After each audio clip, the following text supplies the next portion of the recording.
Quelle histoire de ce diplomate haïtien qui nous est raconté ce matin par Vincent Larouche, qu'on s'en va retrouver. Bonjour Vincent. Oui, bonjour. Journaliste d'enquête à la presse. Écoute, chasse au trésor pour retrouver les biens perdus d'un diplomate. Parle-nous d'abord des biens en question. Bon, écoute, on n'aura pas le temps de faire toute la liste complète, mais on parle notamment de montre Rolex en or 18 carats d'une valeur estimée à peu près 35 000 $. Une montre Rolex Submariner, 11 700 $. Des boutons de manchette en or 18 carats, eux aussi, 3 800 $.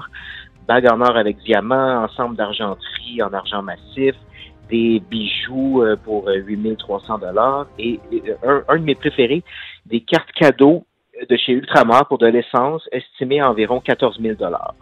Je dois dire que quand j'ai vu ça, 14 000 $ de cartes cadeaux, je me suis dit, mon Dieu, que ça ressemble à du blanchiment d'argent. Mais ça peut ressembler à toutes sortes de choses, là, Bernard.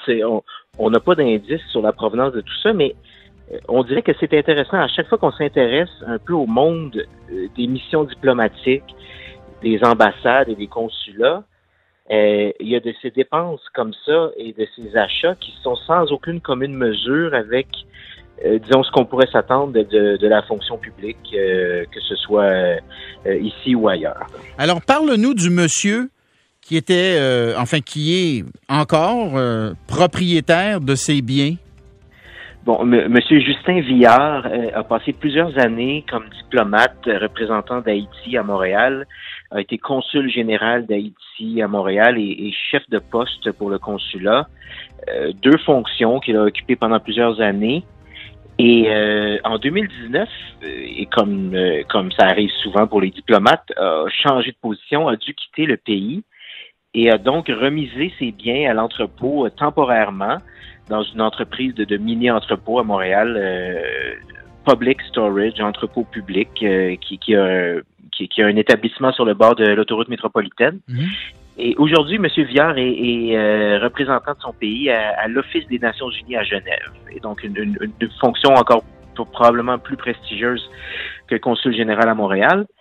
Et avait payé 3 mois de loyer à l'avance en quittant pour son mini-entrepôt à Montréal. Et un jour, à l'été 2019, reçoit un message: « Vous êtes en retard de plusieurs mois sur votre loyer. On met tout ça à l'encan, ça va être vendu. » Et ce qu'il explique, lui, c'est qu'il a essayé de se dépêcher. On lui a laissé seulement 30 minutes, selon lui. A voulu payer les loyers qui étaient en retard et on lui a pas donné la chance. Maintenant, tout a été mis à l'encan. Et c'est là que ça devient intéressant. Il y a des chasseurs d'aubaine, Bernard, qui suivent les encans de mini-entrepôts. C'est des biens qu'on suppose être abandonnés. Et donc, il faut acheter le lot au complet. Là, vous achetez, disons, le mini-entrepôt B227. Et c'est à prendre dans son ensemble. Là, on fait pas le détail de ce qui se trouve à l'intérieur. Vous achetez le lot complet, puis si vous êtes bon pour flairer les bonnes affaires, peut-être qu'il y a des choses qui valent cher à l'intérieur, peut-être pas aussi, puis vous aurez perdu votre mise. Là. Et donc, il y a une dame, Madame Balthazar, qui, elle, a misé sur le casier B227 qui contenait tous les biens du diplomate, et elle a, frappé le gros lot. Frappé le gros lot. Donc, 1 379 $ taxes incluses pour le lot au complet. Et Monsieur Villard, lui, le diplomate qui essaie de récupérer ses biens, qui dit que ça valait 1 demi-million facilement. Il y a des objets de luxe, là, on a parlé des montres, des bijoux, etc., mais il y a une collection aussi de certains des grands noms de l'art haïtien contemporain, des œuvres d'art, notamment des œuvres du sculpteur Anioclès Grégoire, qui est celui qui a conçu le monument Toussaint Louverture dans le parc de l'Amérique latine à Québec. Donc, un sculpteur bien en vue, important. Plusieurs œuvres de lui qui étaient là, des toiles aussi de peintres. Et là, la dispute est devant les tribunaux, mais ça nous montre vraiment qu'il faut être prudent, évidemment, quand on met ses biens en entreposage, mais ça nous montre aussi la vie de grands diplomates dans les grandes villes de ce monde, ce que ça peut impliquer. Ouais. Mettons qu'il y a quelques questions qui restent encore sans réponse. Évidemment, On peut compter sur vous pour essayer de trouver les réponses. Alors là, ce que je comprends, c'est que il a entrepris des procédures. Ils ont fini par trouver la dame. La dame avait encore en sa possession plusieurs des tableaux, mais les bijoux, les montres et tout ça, on sait pas trop ce qui est arrivé avec ça. Voilà, donc elle dit que c'était les bijoux, les montres, le diamant en or, etc. C'était pas là quand elle a pris possession du lot. Donc là, il va y avoir une dispute à ce sujet-là, évidemment. Les œuvres d'art ont été récupérées. Elle dit qu'elle a donné à des amis ou des connaissances certains des biens, les caisses de vin Châteauneuf-du-Pape et peut-être celui qui me fait un pincement au cœur, la bibliothèque de 3000 livres. Elle dit qu'elle en a fait don à des gens puis que c'est pas possible de les retrouver. 3000 livres qui étaient estimés à 75 000 $ de valeur par monsieur Viard. Je relis ton papier. 60 paires de chaussures dans le casier, 70 habits, 4 caisses de vin Châteauneuf-du-Pape. Moi, je pense que cette valeur, je sois pas né en Haïti, sacrifice. Mais une carrière dans le monde diplomatique, peut-être un jour, qui sait. Syncope. Non, mais, enfin, on peut pas dire ce qu'on sait pas, n'est-ce pas, Vincent? Alors, on peut juste poser les questions. Non, c'est ça. Et il y a cette consul haïtienne récemment à Montréal, avec son mari sénateur, avait acheté cette villa de 4,25 millions à Laval, qui avait suscité des critiques aussi sur le train de vie des représentants diplomatiques au Québec. Ça me fait penser à toutes les discussions que j'ai eues par le passé avec des Québécois d'origine haïtienne qui me disaient constamment « Haïti est un pays riche. Le problème, c'est qu'on le vole. » Ben là, oui, ils réagissent toujours fortement, puis j'ai reçu beaucoup de messages. Je sais qu'ils surveillent ces histoires-là de très près, la communauté haïtienne à Montréal. Alors, on attendra la suite avec beaucoup d'intérêt, Vincent Larouche. Merci, journaliste à la presse, bon travail. Merci encore une fois. Quelle histoire de ce diplomate haïtien qui nous est raconté ce matin par Vincent Larouche, qu'on s'en va retrouver. Bonjour Vincent. Oui, bonjour. Journaliste d'enquête à la presse. Écoute, chasse au trésor pour retrouver les biens perdus d'un diplomate. Parle-nous d'abord des biens en question. Bon, écoute, on n'aura pas le temps de faire toute la liste complète, mais on parle notamment de montres Rolex en or 18 carats d'une valeur estimée à peu près 35 000 $, une montre Rolex Submariner 11 700 $, des boutons de manchette en or 18 carats eux aussi 3 800 $, bague en or avec diamant, ensemble d'argenterie en argent massif, des bijoux pour 8 300 $ et un de mes préférés, des cartes cadeaux de chez Ultramar pour de l'essence estimée à environ 14 000 $. Je dois dire que quand j'ai vu ça, 14 000 $ de cartes cadeaux, je me suis dit, mon Dieu, que ça ressemble à du blanchiment d'argent. Mais ça peut ressembler à toutes sortes de choses, là, Bernard. On n'a pas d'indice sur la provenance de tout ça, mais on dirait que c'est intéressant. À chaque fois qu'on s'intéresse un peu au monde des missions diplomatiques, des ambassades et des consulats, il y a de ces dépenses comme ça et de ces achats qui sont sans aucune commune mesure avec, disons, ce qu'on pourrait s'attendre de la fonction publique, que ce soit ici ou ailleurs. Alors, parle-nous du monsieur qui était, qui est encore propriétaire de ces biens. Bon, Monsieur Justin Viard a passé plusieurs années comme diplomate représentant d'Haïti à Montréal, a été consul général d'Haïti à Montréal et chef de poste pour le consulat. 2 fonctions qu'il a occupées pendant plusieurs années.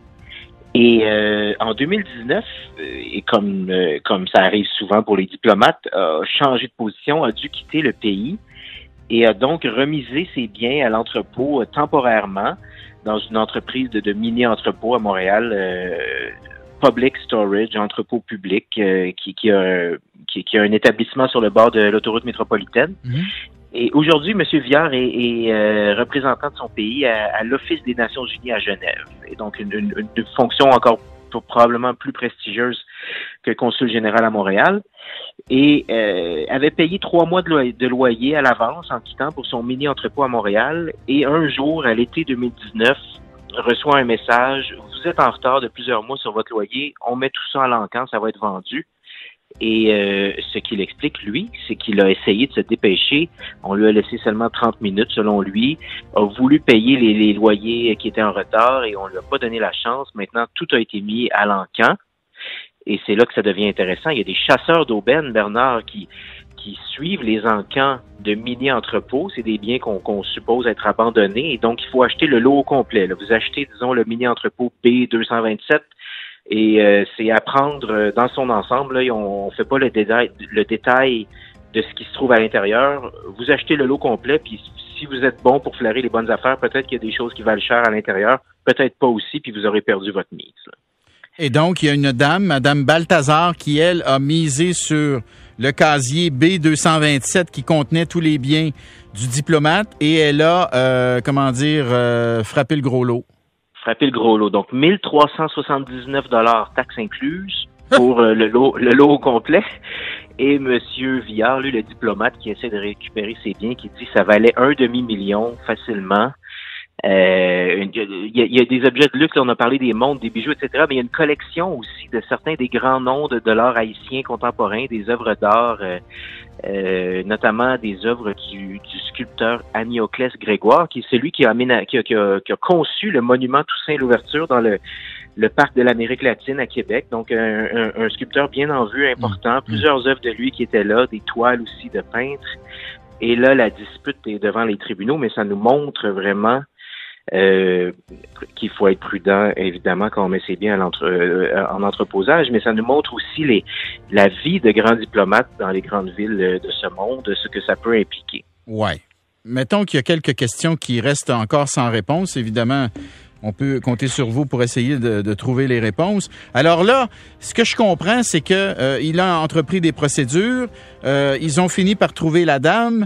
La dame avait encore en sa possession plusieurs des tableaux, mais les bijoux, les montres et tout ça, on sait pas trop ce qui est arrivé, hein, avec ça. Voilà. Ben donc, elle dit que c'était les bijoux, les montres, le diamant en or, etc. C'était pas là quand elle a pris possession du lot.